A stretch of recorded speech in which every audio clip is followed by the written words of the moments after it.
মাসের বাচ্চা ছিলেন নবী গো, আপনার আব্বা ব্যবসাতে গিয়েছিল আর কোনদিন ফিরে আসেনি। আর রাসূলুল্লাহ ওই যে আবুয়া নামে জায়গাতে তিনার রওজায়ে আতাহার হয়ে গেছে। নবী গো যখন আপনার বয়স 6 বছর হলো, কয় বছর জোরে বলেন? 6 বছর হলো আপনি মাকে হারিয়ে দিলেন, বাবাও নাই মাও নাই। আপনার বয়স যখন 8 বছর হলো আপনি নিজের দাদা আব্দুল মুত্তালিবকে হারাইলেন। নবী গো ইনাদের কথা কি আপনার মনে পড়ে গেল নাকি? ইয়া রাসূলুল্লাহ আমি সব সইতে পারি, নবী গো আপনার কান্না সইতে পারি না। দয়ার নবী মুস্তাফা হযরত আয়েশার হাত কানাকে ধরে আপনার কিলা ইশারা করে বলতেছেন, আয়েশা আমাকে উঠিয়ে দাও, আমাকে জলদি উঠিয়ে দাও। ওই দেখো হযরতে বেলাল মুয়াজ্জিন আজকে মসজিদে নববীতে আযান দিয়ে দিয়েছে। সব সাহাবীরা ওয়েটিংয়ে দাঁড়িয়ে থাকবে, সবাই যেন ইন্তেজার করবে, সবাই যেন অপেক্ষা করবে। আল্লাহর নবী আসবে, আল্লাহর নবী পেছনে ইক্তেদা করে আমরা সবাই নামাজ আদা করে নেব, আমরা সবাই নামাজ পড়ে নেব।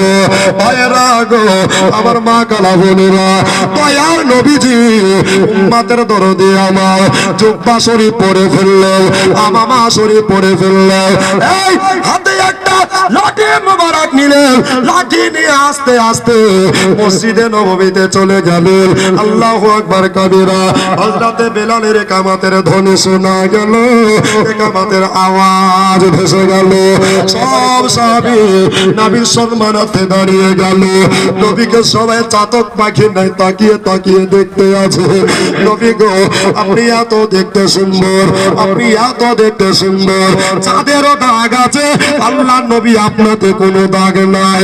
একবার জোরে বলে দেন সুবহানাল্লাহ। সব সাহাবীরা বললেন তলা আল বদর আলাইনা, নবী গো আপনি চাঁদের চাইতে সুন্দর। একবার জোরে বলে দেন সুবহানাল্লাহ। এই সব সাহাবীগণেরা এক করে কাতার বন্দী হয়ে গেল, জামাত বন্দী হয়ে গেল। আল্লাহর নবী কাবাতুস শরীফে আল্লাহু আকবার বলে তাহরিমা বললেন, নিমত করে ফেললেন। সুবহানাল্লাহ। সব সাহাবী আপনার জোহরে 4 রাকাত ফরজ নামাজ আদায় করে দিলে নবীজি মুসল্লির দিকে মুখ মুবারক করে ফেললেন। চমকা দিয়া মতির মতো পানি পড়ে যাচ্ছে। আবু বকর নবীর জানেগার সাহাবী, নবীর হিজরতের সাথী, বিবিকে দেখেনি, ছেলেকেও দেখেনি, মেয়েকেও দেখেনি, সব ত্যাগ করে